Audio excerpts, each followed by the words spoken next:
This is the Try Swim Coach podcast, where the most difficult leg of the triathlon becomes your friend, leaving your struggles and your competition behind you. TrySwimCoach.com, helping you to laugh at the water.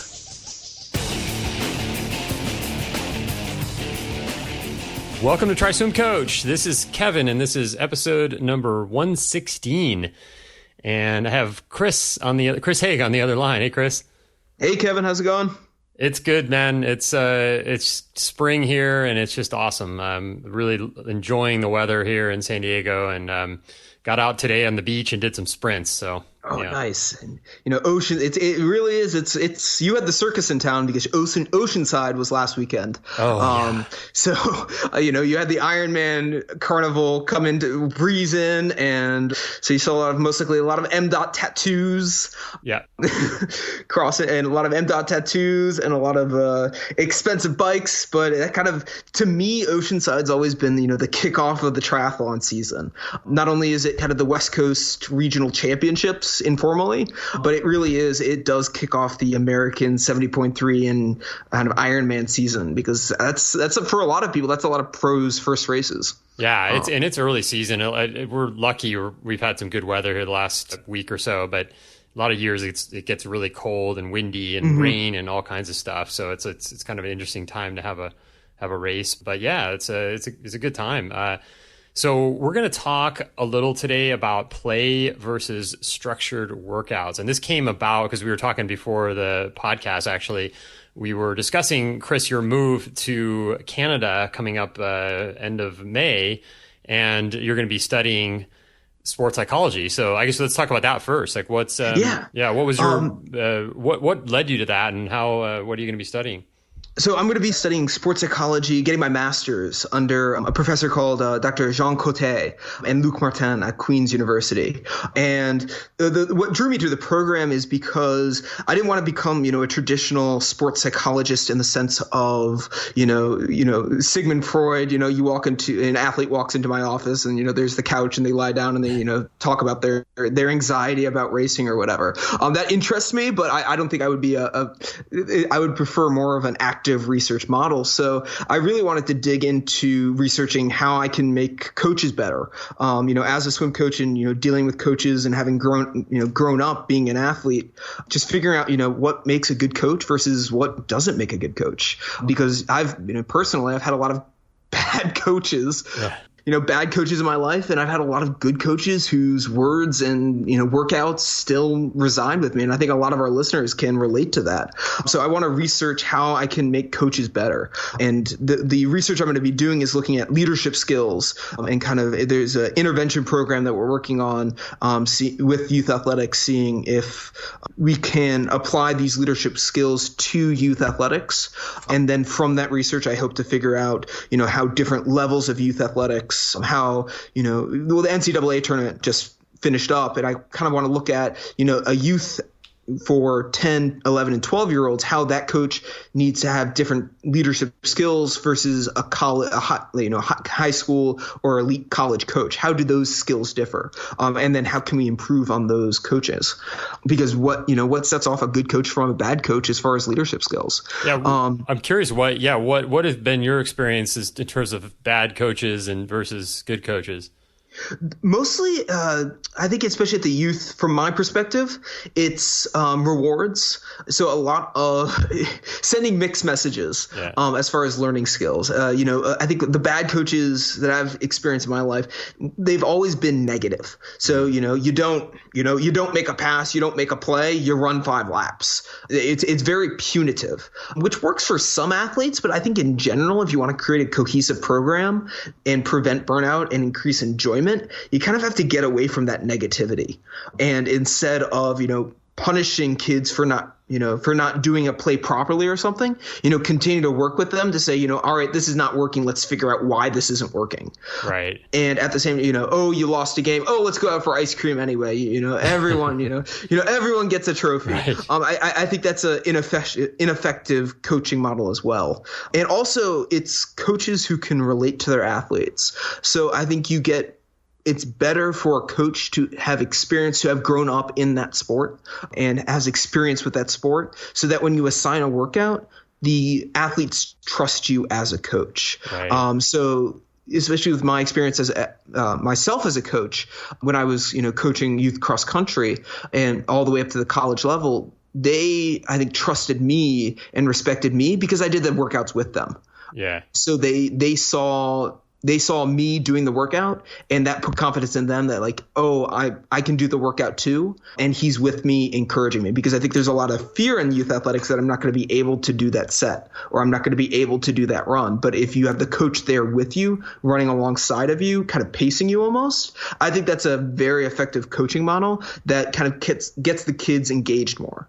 Yeah, and I think that speaks to like being on their level, even if you're not doing the workout with them, but just being able to be on their level. Like you were talking about the whole punishment thing, and I grew up with a lot of that with coaches, and you're right, it can work in the short term, but I don't think it can really work in the long term, because it sort of goes against your own drive, and then eventually you burn out because you get so much negativity. And I had that, especially one of my coaches I had when I was like high school age group coach, was he said he would never give positive comments. He would never do it. He only believed in negativity, and all of his athletes, of course, burned out, and it's like, so you can do it for a short period of time, but it just doesn't work. And there's an author named Alfie Kohn has written a lot of books on motivation in schools. And he talks about this idea of punishments and rewards and how neither one actually works. And it's just, unfortunately, we all grew up with both, but the idea is that you're actually sending the wrong message by giving these constant rewards. You're sending the wrong message. You're sort of like it sort of becomes meaningless. And I've done some coaching of kids, like age group kids, and one thing that I try not to do, which a lot of coaches do, and it's really hard not to do, is to stop saying good job for everything. Like everything is good job, yeah. And it's like it becomes repetitive, and nobody hears it after a while. And and I think so. A lot of people might be wondering, like, so what do you say as a coach? And I think the most important thing for a coach to have, and we emphasize this a lot in our own coaching, is just open-mindedness, as far as having an open mind for development. Right. So there's been a lot of really bad coaches who they see a kid with talent, and they just focus on them and kind of forget the rest of the kids and just focus on the talent. They've got a couple hot shot runners. They've got a couple hot shot swimmers. So they will give 90% of their attention to those hotshot athletes and forget the rest of the kids. And that's, in a way, sending a message saying, you're never going to be good, so you might as well stop trying. And I'm just going to focus on these kids who I see the potential with, right, rather than seeing the potential in every single athlete. And it is hard to say good job. And that's why I like saying nice. I really like how you did this, and give specific feedback, specific positive feedback, instead of just saying good job. Like, the kid's going to be left wondering, like, what did I do a good job about? Right. So if you give positive, like, I really liked how you kept a high elbow catch there. I really liked how you kept your pace consistent. So filling in that good job at this kind of sentence, because that they'll listen to. They'll pick up on that, I did well at this, rather than, good job. Yeah. So being specific, if you do give praise, being specific, and then saying, all right, you did a really good job at this, this, and this, and let's focus on this in your next set. Right. Exactly. Yeah. And then, and kind of leading into the topic for today, the professor I'm studying, he started his research looking at, part of a good coaching program is, when do you start unstructured play or when do you start to do more structured play and specificity within a youth athletics program versus having unstructured play and kind of free form workouts. Right. Because that's big in today's kind of society, is that you have these 6, 7, 8-year-olds who are doing, practice 4 days a week, 5 days a week, 6 days a week, and sometimes double days, before they even hit middle school. Oh, yeah. And, talk about what leads to burnout and what leads to injury and shoulder problems and just getting disengaged with the sport is if you pile on the specificity too early. And the research there, he's done a lot of research looking into at what age do you specialize in? Do kids who specialize early get burned out on average? And, does it help them overall as an athlete? Coaches might see, if you have two coaches, for example, Coach A and Coach B, and Coach A is very much by the book, double day practices, 5 days a week. versus Coach B, who maybe has 3 to 4 practices a week, and even in those practices, it's more, all right, let's we've done the workout, let's go play water polo in the deep end, or having summer practices where the coach isn't there, but it's led by the captains instead of by the coach himself. So Coach A might get results in the short term, but if you look at the turnover rates of his athletes, he has a very high turnover rate because they're going to get injured and burned out. And yes, he might have a couple, gold star athletes, but if you look at the proportion of overall athletes on his team, it's very small. It's also what's called the eggshell theory, is, where you throw, 12 eggs against the wall, one's not going to crack and you better hold on to the one that doesn't crack. Versus Coach B, who might not get overall results, might be good, and he might, he might have happy athletes. Yes, they might not be as successful as, Coach A, but at the same time, his turnover rate for his athletes is low. The overall enjoyment by the athletes is high. The kids have a social life. Their longevity in the sport increases. So his work there has been pretty cool. Yeah. And that kind of leads us into today's podcast. That is, we got talking about, how much unstructured play versus structured workouts is good for, not only youth athletics, but for, the typical recreational triathlete as well. Yeah. And I'm going to say that contrary to popular belief, I think that play is even more important for adults, because most people go through school and you get all kinds of opportunities to play all the time. Like, your life is pretty much just playing or going to school. So you get to be an adult, and then all of a sudden none of that happens, and you just have to be serious. And most people kind of fall into this sort of serious life, and then they go train for a race of some sort, and then they're serious about that, and there's just like no fun. So play is a human need, whether you're 5 years old or 50 years old. It doesn't matter. You still have a need for play. So I think this is an important topic, and there's a lot that needs to be said here. So so let's start out with what would you say? How should someone determine how much play, or how much like kind of unstructured, sort of loose, do what you want to do versus structuring your entire week, where Monday's a run day, Tuesday you're doing a swim day with weights, and then Wednesday's the cycling day, like all that kind of thing.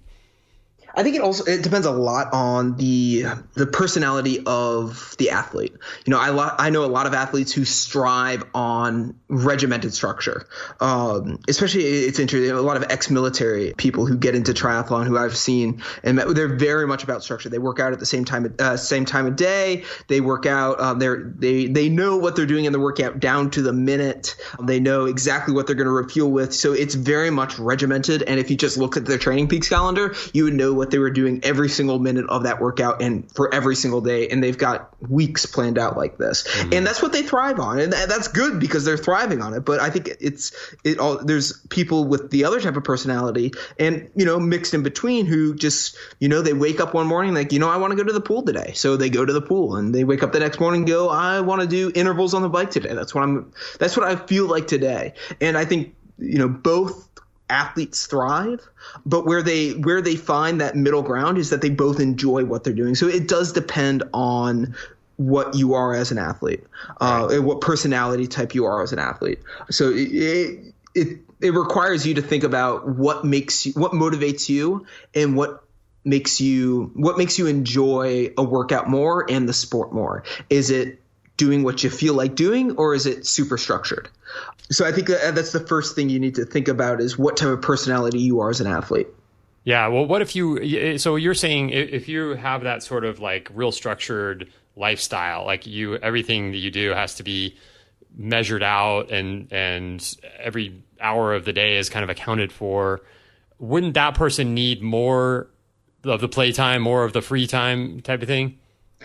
I think in the long run, yes. I think eventually that regimented nature is going to break down. Yeah. So that they do need some workouts 2, 3, 4 times a week where they leave the Garmin at home, where they just go out and they explore a ride that they've never done before. They don't even look at the clock. They don't look at their metrics. They don't look at their heart rate. They just go out and they enjoy the run. They enjoy the swim.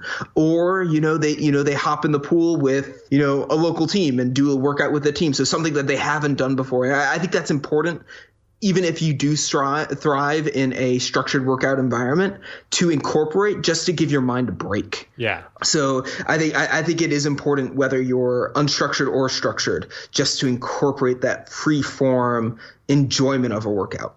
Yeah, I think so too. And with swimming, we do things like, so I'm not a big fan of kickboards in terms of training, but those are a good way to break things up. Like, you know, you need a 5-minute break or something. So just grab a board, and if you have a friend, you could just kick alongside of them and chat while you're kicking. It's not really accomplishing anything specifically with your swimming, but that, who cares? You know, it's just sort of a way to break it up and have fun. And then there's all the little tools that you can use, like even putting on fins for, you know, a few hundred meters or something. Just those type of things just break it up. Or we do those deck ups where you get out, you know, kind of get out of the pool, or even doing, like, you could do productive things that are fun, you know, like challenge yourself to do some vertical kicks between sets and things like that. Vertical kicks, different strokes. Yeah. You know, not caring about your time and seeing how fast you can do a 50 breaststroke, right? Or whether you can do how long you can go with butterfly without resting on the wall. So that those are good ways to incorporate play in swimming. Other ways is, you know, breathing. You know, how long can you swim the whole 25 on one breath? That was something that I always found fun. Or, you know, racing, if you're swimming out with a friend, racing them in the pool, kind of doing race sets, or, you know, mixing it up and not focusing on the nitty gritty of what you do when you mix it up. Yeah. And even doing things like when I was a kid, we used to do bubble rings. You know, you go to the bottom of the pool. Yeah. We would do quarters. Yeah. Pick up the quarter. Other ones, run if you are in a lap pool. I know a lot of our listeners swim in a lap pool where it doesn't get over 5 feet. Yeah. Like running. That's like right. running in the water from one side of the pool. Those are good ways just to get in the water and break up a swim set. Or if, you know, just kind of at the end of a workout, just to have some fun. Yeah, exactly. And then we were talking about listening to your body. Of course, everyone says that it's so overdone. Listen to your body, but what does that mean in terms of play? As far as play goes, I'm sure we've all had days where we just say to ourselves, you know, I really don't want to do intervals today. Or we wake up and we're like, I'm feeling really good today. You know, I'm feeling good. I'm feeling powerful. My splits are awesome. I think I just want to do some splits to figure out how quickly I am. And even if, you know, they're not written into the workout, you know, just doing, you know, 100-meter repeat just to see how fast you can go. Or, you know, you're feeling good on the bike, but your workout says stay aerobic, you know, saying, you know, I'm feeling good today. I'm going to take advantage of this. When we say listen to your body, that's what we mean. That if, you know, take advantage of how you're feeling and don't try to force a workout that your body's not ready for. Right, exactly. Yeah, and there's all kinds of little injuries that triathletes face, and sometimes they're not super dangerous. I mean, you can train if you're, you know, maybe you have a calf muscle that's a little tight or something. You can still train with that, and it's probably good in a lot of cases to keep, you know, pushing through. But if it's something that is like causing you pain, then obviously, you know, don't go do your longest run of the week that day. And maybe that's a swim day. You know, and you can substitute things. That's a beautiful thing about triathlon, is that you can always substitute one thing for another depending on the day. And I think that's a really good thing to do along your week. Like, you could even plan it out. Like, you could have a structured week where you're like, you know, Monday, Wednesday, Friday, I'm going to swim. Tuesday, Thursday, I'm running, or whatever it is. But plan on changing those, you know, each week. Like, go, well, I know I'm going to switch things around every time. So you're not always doing the same thing every single week. And as far as like listening to your body, if you do have like a key workout planned and you know that that's kind of your key workout for the week, at least attempt the intervals and then make a judgment call. Because I know a lot of people who will do the warm up, they'll do the first interval, and while they weren't feeling good when they first started, they feel great after that first interval. So at least attempt it and then go from there. Right. Right. Exactly. So just it's amazing to see how your body changes just by starting to move. Yeah, exactly. Yeah. I mean, just about every other day or so, I'll kind of go out for a workout sometimes. And it's like, I'm kind of geared up to it, but then like right before I sort of start to dread it, and I'm like, wait a minute, what's going on? But then once I get out there and do it, whatever it is, I just feel great. And it's just, I was totally wrong. Whatever that fog that was going on in my brain was wrong. So sometimes just starting it and seeing how you feel is the way to go. That can really make it, make the workout happen. And then we were talking about how, like, even if you're completely unstructured, like you just say, you know what, every day is a new day and I'm just going to wing it, you could still have some structure within that, right? Mm-hmm.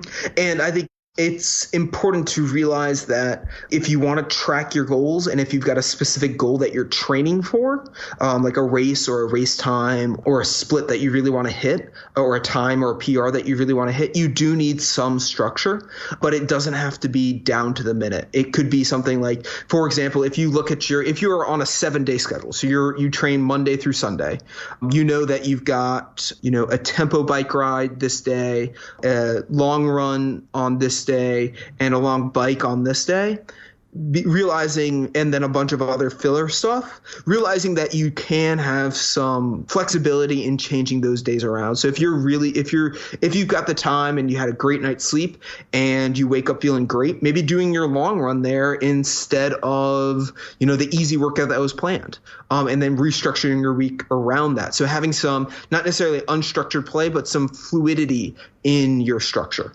Right, exactly. And it's important that if you do have specific goals, meaning if you want to hit a PR, you do need some structure so that you can measure and track your progress and fix what's not working and focus on things that you need to improve on. So having some structure, especially when it comes to your TTs and your time trials and your maffetone test, if you're doing the math method, having some structure there, saying I'm going to do it every 4 weeks, just so that you can track progress. And if you're not seeing gains, then you might want to add in more structure or figure out what's not allowing you to see the gains that you want. Right, exactly. Yeah, and the maffetone thing is really cool because you can play with that too. It's a very it's obviously the point of the math test is to kind of see where you are conditionally, but you can you don't have to do it any particular way. It's just and you can do it maybe it's Monday is a bad day for you, so you do it Tuesday or Wednesday or something, and things like that where you can just move things around. I think that's the key, and being open to play, and then also just taking days where you're not training at all. You're not even thinking swim, bike, run. You're thinking hike, or just going to the beach and walking around and enjoying the smells of the ocean or whatever. So. Yeah, throwing in those. I guess you could call them cross training days. Yeah. But also not cross training, but also cross mentally. Yeah. Because a lot of people, they get so caught up in triathlon that that's like their life, and they get so excited about it, and then that's all they focus on, and then they burn out. Yeah. So I think those cross mental days and cross training days are important, because it does kind of reinvigorate what you love to do. Exactly, and that's what we're doing this for, is for the love of it.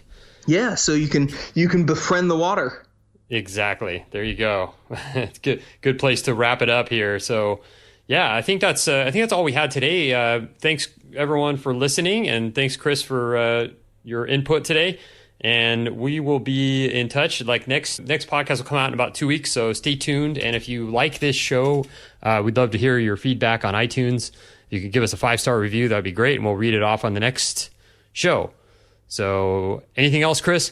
I think that's it for me. If you have a race coming up, good luck to you, and drop us a line and let us know how you go.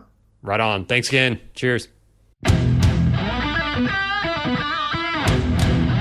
Thanks for listening to another episode of the Try Swim Coach podcast. If you like this show, consider giving us a 5-star review on iTunes, and we'll read it off on the next show. And to get the latest triathlon swimming tips, tricks, blogs, and podcasts, go to tryswimcoach.com. See you next time. Until then, befriend the water.